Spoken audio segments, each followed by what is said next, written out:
John Wick 4 was a pretty good movie. I want to say it was the best of the 4 John Wicks. So if you like the first 3 at all, you're really going to like the 4th one. There's fight scenes throughout the whole movie.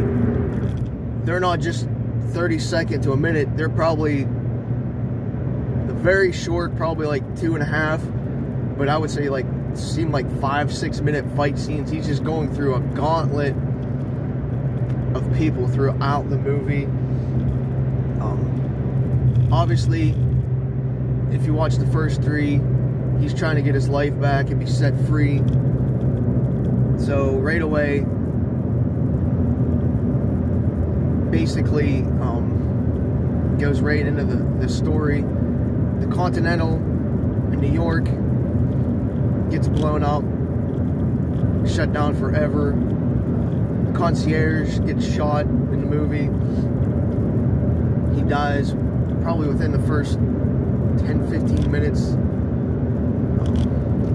So that plays a little bit into it throughout the movie. Basically, the Continental getting back their status, John Wick getting set free, and John Wick has probably, let's see, I want to say 4 main enemies throughout the movie. The Marquis, which is the main character, his, I don't know if his concierge or whatever that he is, this other dude, then 2 other ones. So basically he's fighting tons of people throughout the movie that want to kill him,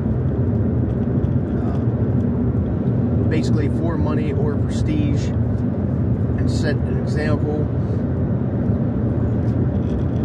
Getting back to the Continental real quick, you know, there's always a motive behind him, like Winston,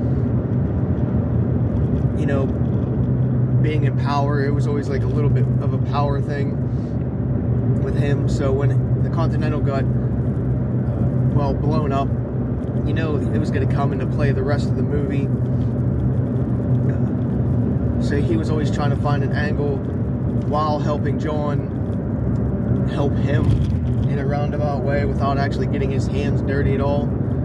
Even though one slip up, then he would have been shot or killed as well. Lawrence Fishburne is back with his character. You actually see him within, I would say, the first 15 seconds of the movie. I think he's the first character you actually come to see, and you hear him talking, because John Wick's actually in, I guess, the subway system, healing and training there. Trying to think without spoiling stuff, but I'm going to spoil shit anyhow, because whatever, you need to see the movie to fully understand everything. So John's looking for friends, so he goes over, I think it's Tokyo, the Continental over there, and by ipso facto he basically gets them involved, the whole Continental, because the guy that was in charge there was his friend, and then the high table, or the Marquis guy, sends his people because they think John Wick's there. So they attack it, and that starts like a big fight, and the leader of that Continental gets killed, but his daughter survives. And that comes into play a little bit later, sort of. Well, it's at least in the end credit, which will continue on with the John Wick stories. So John Wick's and that guy's daughter, well, he basically said that he was going to kill the high table. I mean, if he didn't, she was going to, which he actually never did throughout the movie. That's a spoiler right there. He ended up just attacking the Marquis and getting his life back that way. I know I'm jumping around a little bit. There's just so much to dive into without actually writing shit down to go from start to finish. But there's this Chinese or Japanese guy, I think it was like Chang or something, whatever it was. He's one of the main, I guess, bad guys throughout the movie, but he really has no choice because the high table was either going to kill him or his daughter, if not both. So he has to find and try to kill John Wick And in the end of the movie, they actually like duel, which I'll get to in a little bit here. Then there's this guy, he's basically a tracker, calls himself the Nobody. He has a dog, which plays throughout the whole movie, tracking John Wick. And he helps him sometimes, but then he tries to attack him sometimes. It all depends about the money and the motive, like at the time, because the Marquis ends up hiring him at the end. I think it's like 40 million. But the Marquis actually screws him over a little bit, so there's a little bit of resentment building up throughout the movie. But he does have a little bit of humor in the end scene, which is kind of wraps things up a little bit.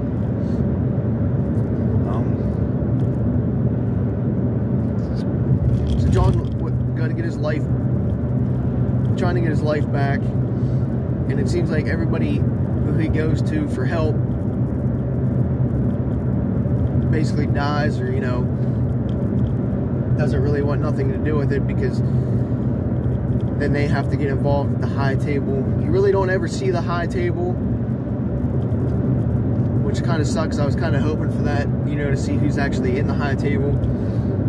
But after Tokyo, he knows that John has to go back to New York briefly. And that's when Winston explains to him this, basically Winston's master plot, but you don't really get revealed the whole time, like right away. It's only like part of the plot. So John has to go to like Berlin, get like his family crest back, and amend his ticket.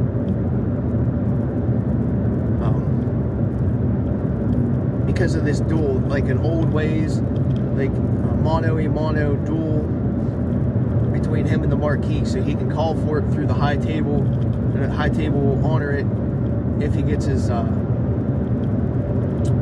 family, like a family crest and his ticket amended. So when he goes to Berlin, he goes to this his family, and right away they don't want nothing to do with it because they don't want the trouble, so they're like hanging him. But the lady now in charge, because the leader got killed, she said if he wants it back, he has to fight this other guy and bring proof of his death. So then he goes after and kills this, I don't even know what the character was, but he was wearing all purple. He's really like a really huge dude. It's kind of fat, but he's like a mob boss looking dude. So while they're that like Chang guy and the Nobody show up as well, and that all plays together for like a 15-20 minute scene, which John ends up killing this like mob boss dude. Which the one of the like two things I didn't understand about the movie is this big dude was moving so fast and so quick, and some of the like stuff he was doing, I was like, there's no way that guy that size was gonna be able to do anything, or at least some of the moves. So it was kind of unrealistic. I know John Wick movies aren't realistic per se, but whatever. So he kills him, gets his crest back, calls for the duel,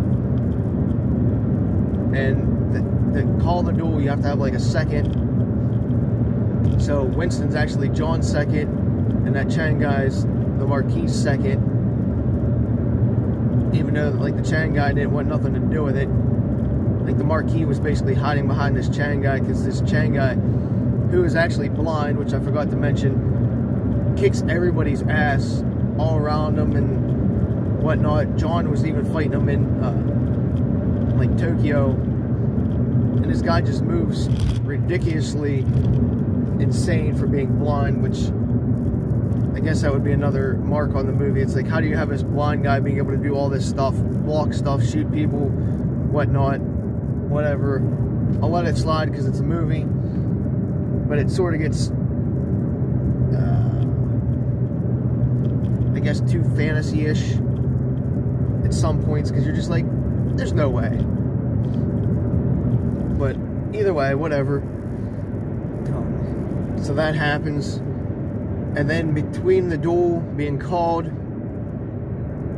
and the actual duel, you got, we'll just call it like 12, 14 hours, whatever the time frame may be, because it's at sunrise. And it was, I think it was like mid-afternoon when they set the parameters of it. The Marquis calls for everybody in the area to attack John Wick and take him down, and ups the bounty on his head. So obviously John, to get back to the church for the duel, he has to go through this huge ass gauntlet of people that just keep attacking him and attacking him all around, like Berlin, that big like circle in Berlin and stuff like that. And then even up these like 200 steps to get to the church. He has to fight so many people. It gets a little bit insane at some points, but he gets through it. That Chang guy helps him. Nobody helps him. So he does have a little bit of help, but he's just getting tossed and turned. He got hit by so many cars during the movie. It made you wonder, like, how he didn't have, like, internal damage. Because even though the suits, you know, block, like, bullets and got, like, the high-tech Kevlar, which, okay, I'm willing to believe that. Like, they stopped the Kevlar and they might have some kind of bullet resistance to it. But when you're getting hit by a car, you're still feeling the impact of the car. So it's going to do damage to your internal organs no matter what. And just getting tossed around in general. And he just keeps getting up and up and up every single time. He probably got hit by like 12 cars throughout the movie. And just gets up and basically brushes it off. And he got shot, I would say, probably a couple thousand times. Never in the head, but it always hit his suit. I'm like, alright, I can believe it, but at some point, you're still going to feel the impact of the bullets.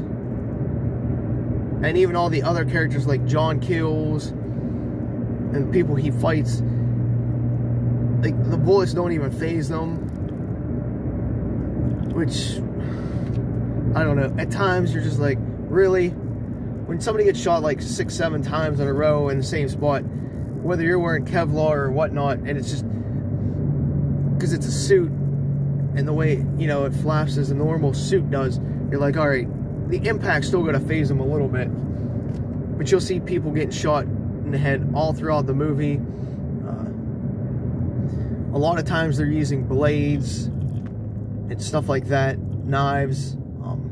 Like in Tokyo, that Continental got attacked, they were using arrows and swords because, you know, with that Kevlar that all these people use, doesn't puncture stuff. Well, I mean, the bullets don't puncture stuff and stop people, but the arrows and knives, I guess, do, which, alright, I guess, I can believe. Like I said, some things are a little bit of a stretch during the movie, but you gotta understand it's a movie and not real life. Just like how invincible John is. I guess it, more than I'm looking back at it now, it's just more unrealistic than the first three, but overall the movie's good, and I really enjoyed it. It's like a 2.5 hour, 2 hour and 40-minute movie. And I wouldn't say there's one boring part to it if you're going in to enjoy it. But if you're going to pick it apart like I am right now, it might not be that great to you. But like while you're watching it, you're going to enjoy the whole thing. I'm trying to think what else to explain. But yeah, John dies in the end, at least supposedly. After the duel, him and that Chang guy shot each other a couple times, but it was never a mortal wound.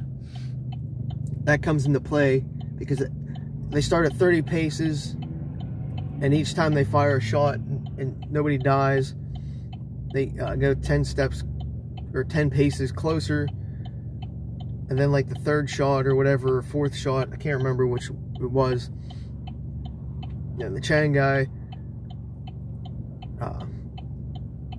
fires his shot in like John's stomach. I think it was 3. I think it was only 3 shots, because yeah, John got hit shoulder a couple times, and then in this like stomach area.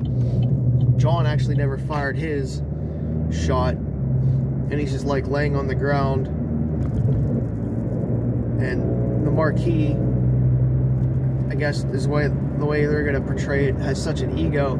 He doesn't realize John didn't fire his shot, which right away, as soon as that Chang guy shot his, I was like, John didn't even shoot his. I was like, this is obviously coming into play right now. Marquis releases the Chang guy and his family, gives him freedom, and he goes up to John to finish him off. And then like Winston says something about John never fired his, and then his ego got in the way. So then John just pulls up and kills him right in the head. It was kind of anti-dramatic, I guess, because I realized right away John didn't fire his shot, because the shots were always distinctive, and you could only tell that one was shot. So I was kind of disappointed in that ending, but I guess it did sort of make sense from a movie perspective. But then John dies on the steps of the church where they had the duel. I know I spoiled a lot. It's a really good movie, but even me telling you all this, it's not going to affect your movie experience. I would say see it in theaters, because it's going to capture your attention a lot more than in a TV. You're really going to enjoy it more in the theaters. You're going to probably want to see it 3 or 4 times just to get everything in and understand everything. You know, with their continental speak / gentleman speak, how you don't always get it, at least I don't right away all the time. So there's that. But they're, like I said, the fight scenes are really good. They're choreographed really good. I would say they're all different. They're not all, I don't know, I wouldn't even say they're anything similar to the first 3. They're not just like bang bang shoot 'em up type style. He actually uses nunchucks at one point too, which is kind of cool. But just things like that, just if you're gonna watch it, pay attention to the fight scenes and the little intricacies of the fight scenes, like how he's reacting, because Keanu actually learned a lot of the stuff, like the nunchucks and stuff like that, and you can see it come into play really good. So that's one of the reasons why I like the fight scenes so much, because you can actually tell he's actually comfortable with the stuff he's using, like whether it be the guns, the knives, the nunchucks. So that's really interesting. And just the different scenes that they use, which is kind of cool. I'm trying to think what else to tell you. That's about it, I guess. I spoiled some of it. I know some of it was like back and forth from what happened in the beginning to the end, but I didn't write nothing down. But you're really going to enjoy the movie. Go see it in the theaters. John Wick 4 is definitely hands down the best of the 4 movies. Again, afterwards you're gonna want to pick apart the fat guy in the purple suit, how he was able to move so fast, how John was able to get hit by so many cars and not be phased, and how many bullets that he actually had hit him and didn't phase him. But you do see that with all the other bad guys he's shooting too. Just never seen them phase anybody. It's just like getting hit with a piece of paper, I guess. You know, they just like walked it off all the time. Because I guess that's the suits that they're all wearing, or clothes that they're all wearing, or made of whatever material that stops it. Just kind of insane to be able to do that or have that. So go in with an open mind, and that you're going to have fun and see a great movie, because you're going to. And oh well, hope you enjoy it.